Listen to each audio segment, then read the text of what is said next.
Hello, peeps.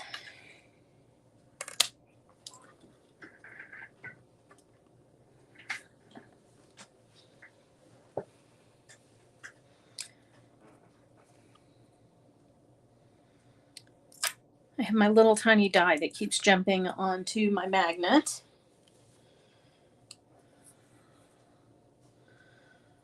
I don't know what that's about. I'm going to be doing some boring measuring. My least favorite. First, I'm going to clean off my glass mat. It's kind of amazing that my towels can clean anything. They have so much ink on them, but they do. They still clean just fine.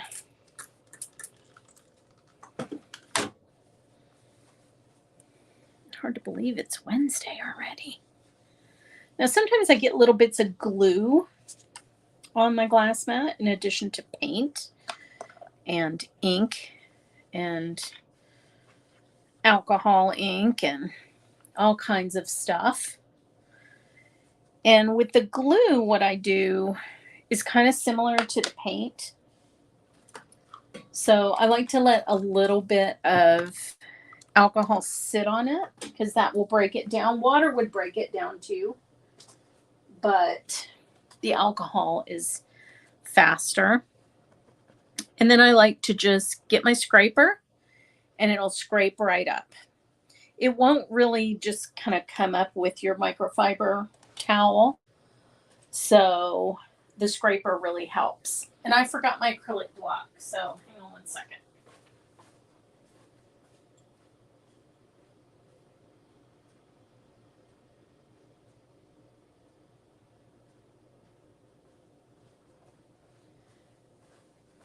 Now, you don't have to use an acrylic block for what I'm going to do today. So just keep that in mind. You can do the Misty. But before I get started, I wanted to show you the Yupo piece from Monday's live. So this is the one that would not dry no matter what. And what I did was spray. I noticed that it was still wet, even like hours and hours later. So that's a good thing to know about archival ink and Yupo. It's never going to dry on there unless you spritz it with alcohol. So you can see where I sprayed, you can see some of the little dots, but they were much more distinct in the beginning. And then I just dabbed it with microfiber towel, which you can almost see some of the textures of, like right there. You can see. And it turned into this cool galaxy sort of look. And it came out really cool, even though it was very different from sort of how it started. Can you guys hear me? Can somebody comment? And just let me know if you can hear me okay. Sort of feeling like there's some weirdness with the sound. So if somebody could just post a comment, that would be great. Hey, Deborah. Okay, good. I'm glad that everything's working. So anyway, you know, that's something that like you can't find out until after you do it. So I couldn't have found that out on the live while I was doing my experimentation. But then a couple of hours go by and you're like, okay, well, that's good to know, I guess. Now the T ruler is a centering ruler. So that's important to know. So I can put my 2-inch mark over here. And I'm just going to kind of make some marks for the center of the card. I'm not going to go all the way to the edge with my designs. So I just kind of want an idea of where the center of this card is, because this card is 4 inches. And then this way it's 5 1/4.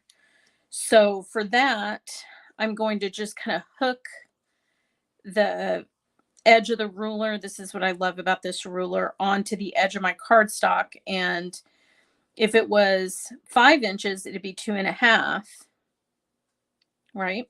To be half. But we have that extra quarter, which means I have an extra 1/8. So I'm just going to kind of mark that and then sort of mark these. I just kind of want to know roughly where the center is. It doesn't have to be perfect. As a matter of fact, I'm going to erase some of these. It's just something to kind of give me an alignment tool to work with for lining up my square. And the other thing that you can do is just use it to position your T-ruler and then kind of adjust accordingly. So if I know that that's about the center and I know that this is about the center, then I can sort of center my square, right? And it's not rocket scientist, right? It's not rocket science. It's not going to be the end of the world if it's not 100% perfect in the center, but it's going to look good if it is. Now I have prize ribbon in distress and oxide, and I have blueprint sketch in distress and oxide. And we're going to make these little cyanotypes. Now, I actually have a video on this that you can watch that's from years ago. I might update it with this one if the stuff in that video is now all retired. Hey, Linda. How's it going with your new roommates? But what you're basically doing is kind of doing a faux cyanotype, which is a photography technique from forever ago. And I like to use the 2 different kinds of distress because I like stamping with one and I like ink blending with the other. So we're going to create a blue base, and then we're going to add some stamp images to that base. And then I'm framing them off with a little bit of masking paper and my little tiny square die, which is just the most useful nesting die in the world. Hey, Tracy. I visited New Zealand. What a beautiful place. What a beautiful place. You're so lucky to live there. So lucky. So what you'll want to do for the ink blender, this is what I want to do. You can do whatever you want. You're a free human being. I'm going to start with the distress. And I figured that we would do 2 of these just so you could kind of see the difference between prize ribbon and blueprint sketch. But I'm going to start with blueprint sketch because it's pretty much my favorite. And I'm just going to blend in this little square. Well, that's good to hear, Linda. And I'm giving myself a background that I will be stamping over.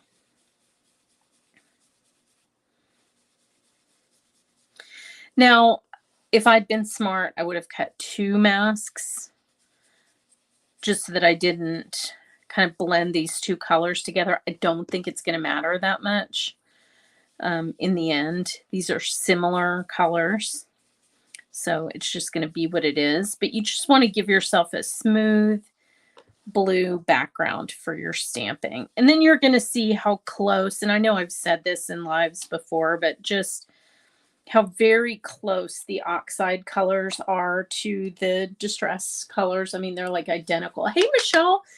Julie, congrats, Michelle, on being on Craft Roulette. I'm so excited for you. Okay, so I'm going to take this little moth. And if you want to look up a fun video, one of my favorite videos I've ever made, I did a video on faux specimen cards.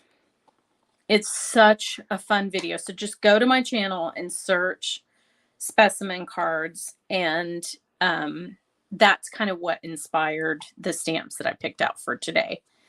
So because these cover your stamps so well, I feel like I can use it on an acrylic block and be safe. Hey, Dawn.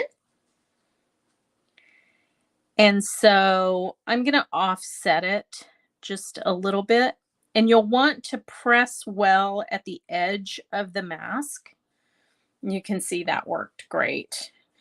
That's the real beauty of Distress Oxides as stamping inks. Whereas, you know, we've all talked about stamping with Distress, which you can definitely do, but it doesn't have that pigment characteristic, and it doesn't have the smoothing agents. You know, it's designed to be a water reactive ink.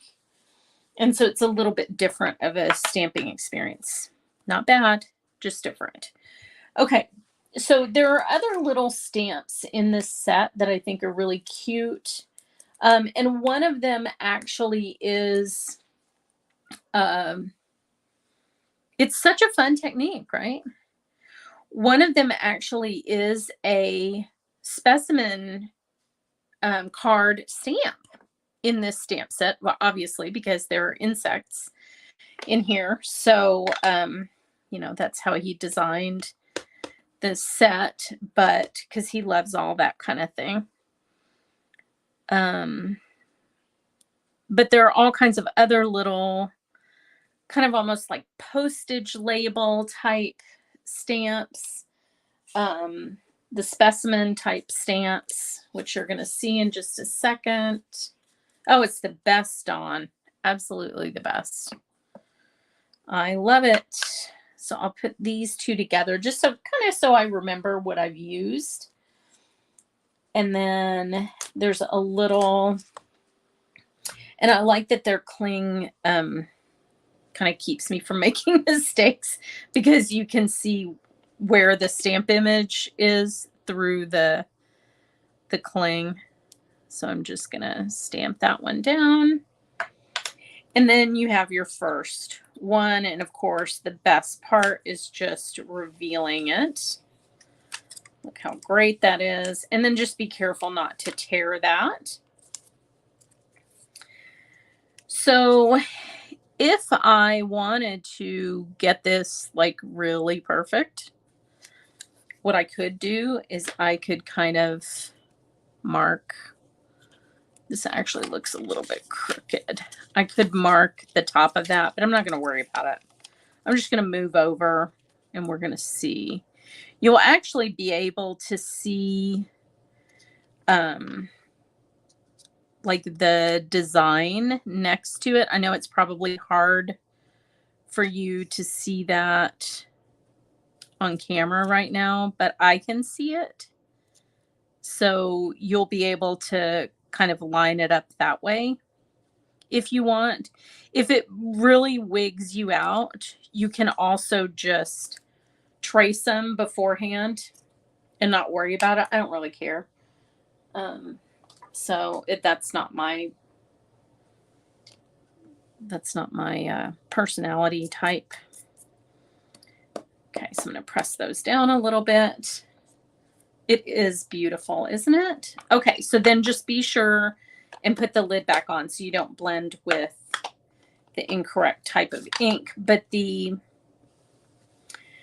can see what I mean about this stamping with the oxides, how clear and crisp and easy it is to do even with an acrylic block, which I think is honestly part of the reason that in the late 1900s, a lot of the inks that we were stamping with were pigment-based inks. So we had like those little color box.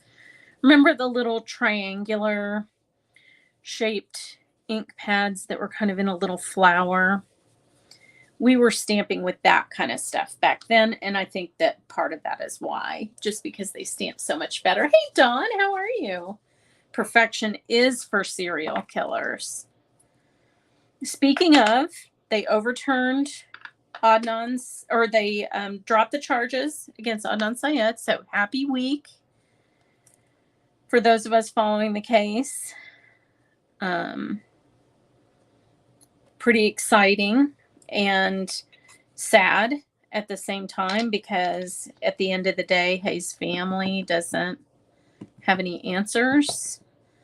And they thought they did. So hopefully the real justice will begin. Yeah, the cat eye inks. Yes. Oh my gosh. And remember, now that's giving me a repressed memory. Remember how we had like those little sticks that went with the cat eye inks that we did something with? Okay, so this one I'm going to offset to this side. This is such a much bigger image. Very fun. Little extra attention to the edge of the mask. But again, if it doesn't come out perfect, it's really no big deal. As a matter of fact, it's preferable if it's not perfect. So yeah, so it's been an interesting week in true crime. Okay, so this one, hey Crystal, how are you? This one, I'm going to use the specimen stamp this time to see how it says type slide. I think that's so cute. And now we'll use the oxide again. Just don't get them mixed up. Don't get them mixed up. And I'll stamp this one so that it's all the way in. I think that's so cute. Oops, I rubbed that right off of there. So I'll put that one with that so I remember what I did. And we will do, oh, I should have done the loss numbers. $1 billion in damages to the victims. To what victims? Oh, good. Oh, my word. You know what's sad, though, is sometimes I feel like when there are settlements like that, like that they never get the money. You know, because like what's going to happen to Adnan?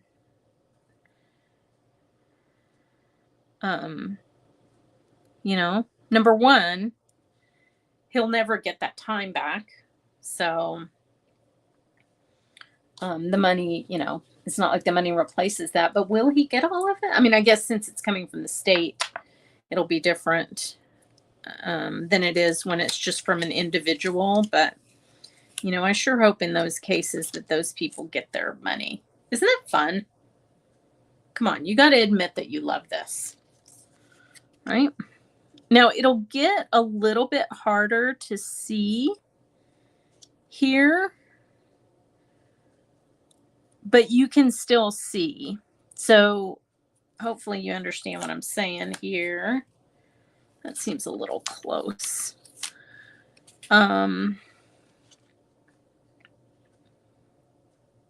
You can still see the top of that other little square. I think that's a little wonky. But you can still see the top of it, so you can kind of see, you know, is that lined up? It's a little bit closer than this one is. So I'm actually going to move it over. And what I might do, I'm holding it up to my light. What I might do, because it seems like there's going to be a little bit more of a gap here, I might end up just trimming just a tiny bit of that off. So you can always fix it in warranty. You know what I mean? So don't worry about that. And then I'll just kind of show you the difference between the blueprint sketch and the prize ribbon. They are really different. I feel like this one is kind of a more greenish blue, but let's put the oxides away so I'm not tempted to ink blend with them. So, oh, for sure it's the principal. Yeah, for sure. Okay, we're just going to hope that that's straight, right? We're not going to worry about it. We're not worrying about that. I don't know if any of y'all read the Oatmeal cartoons. He's such a funny guy. He was the guy that made the funniest cartoon that I think about every Thanksgiving about how Virgos love pumpkin pie, because I love pumpkin pie and I'm a Virgo. So it really hit right there. But he has a funny one today about what it's like to go outside right now. And it's so cute. Classic oatmeal style. Very, very cute. He's funny. His name is Nathan Pyle, Pyle. Okay, so I have this smaller one here with kind of broader wings. And so we'll get the oxides out. Sorry for that squeak. There's nothing I hate worse than a squeak, and I just did it. So I'm sorry. I'm feeling very contrite about that. Okay, so we'll ink this up. And look at that. I mean, just look at the coverage and all the details. And what's kind of amazing is you get the coverage on all those little fine lines without it getting goopy. You know how some stuff gets goopy? Okay, so this one was offset this way. This one was offset the other way. And I have a couple little boo-boos here where my hands are dirty, but don't worry about that. We're going to clean those up. So I'll offset this one this way again. Again, special pressure on the left side where you're by the mask. So don't forget that. And I will clean up my hands since I'm making kind of a mess here. But that's going to come off so easily. That's one of the other great things about these inks, is they will come off very easily. Okay, so I have a couple more little like seals. Let me see what they say.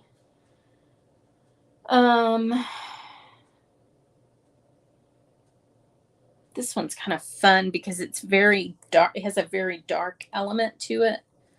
So it'll stand out since this is kind of more of a delicate little bug. That'll be good, I think. So it has like, see what I mean? How it has that like darker little band at the top. Love that it's in French. So I'll just make sure that that's inked up because I like that heavy weight of that band. And again, if you're getting close to the mask, just make sure that you press that all the way. Clean that off. And then we will grab a number. And since I did one of the lost numbers, I'll do one of the other lost numbers for this one. And I'll try to just kind of find a good balanced position for that. We'll go right there. It's okay if it goes into the image. Again, don't worry about it. This is kind of a collage style of stamping, really. So, and one thing you want to be careful of, and I will do this before I clean up my boo-boos, is let your distress oxides dry. They do need drying time. So let them dry before you go in to fix stuff, because you might end up kind of smearing a little something else from that stamping ink that's still wet on top of the blended distress ink. But look how cute that is. So I could like stick that in my video as an update to my cyanotype. So now what we'll do is I'll just show you an example of the other color, and we'll just put them side by side. I know that's hard to tell on a live, but we're going to do it. We can do hard things. So we're just going to do it. So I will not use the mask. I'll just do it straight on here so that you can see it. Like I said, I feel like this is like a greener ink than Blueprint Sketch. And you can see it already goes down pretty differently than the other one. So whereas here we have, I don't know, Dawn, you tell me if I'm describing it right. To me, this is more like a violet sort of tone, and this is more like a phthalo blue green shade, but they're really different. So if you've been looking at them online and you couldn't tell the difference, just trust me, they're very different. And I feel like a lot of care goes into the selection of these colors for that reason. I don't feel like he's ever going to come out with a color that's, you know, virtually indistinguishable from another one of his colors, because he's like filling in that line. And you can see like that's almost like a navy. So let's take a look. Yes, Blueprint Sketch is much warmer. Yeah, definitely has a purplish. Yeah, probably because it's like a phthalo blue green shade, Dawn. Here, I'll cover up my boo-boos that I'm going to fix. But look how different those two are. This has like that purpley, glowy feel to it. And then this is that phthalo blue green shade where when you stamp it, you really almost get like a navy, I think.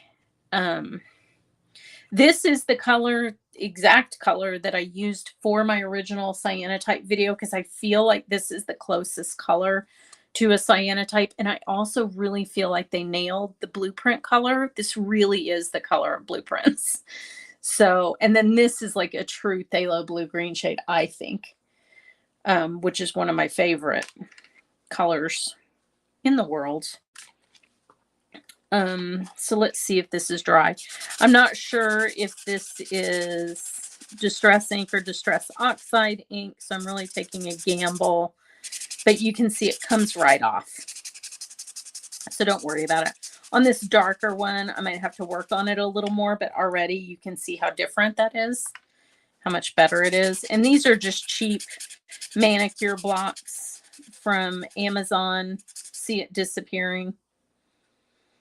And if you have one that's like really gone deep into your cardstock, or you feel like you're not making any progress with the sanding block, then my little hack is to get your X-Acto and just very lightly kind of scrape off that top layer that has the ink on it, and then go in with the sander to smooth it out.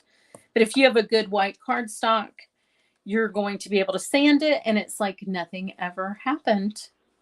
It's perfect. So don't worry about your inky hands. I always have inky hands. And this actually ended up being okay as a tolerance on the edges. I think it's fine. I'm not going to do anything with it. Yeah, or just stamp your sentiment on top of there. And sometimes, I'm going to be very honest, I choose the font of my sentiment deliberately to stamp over a little bit of ink. A word dye always works too, right? So there you go. There's your faux cyanotype. There is the difference between Blueprint Sketch and Prize Ribbon. Very different. This is such an easy technique, and it doesn't have to be blue.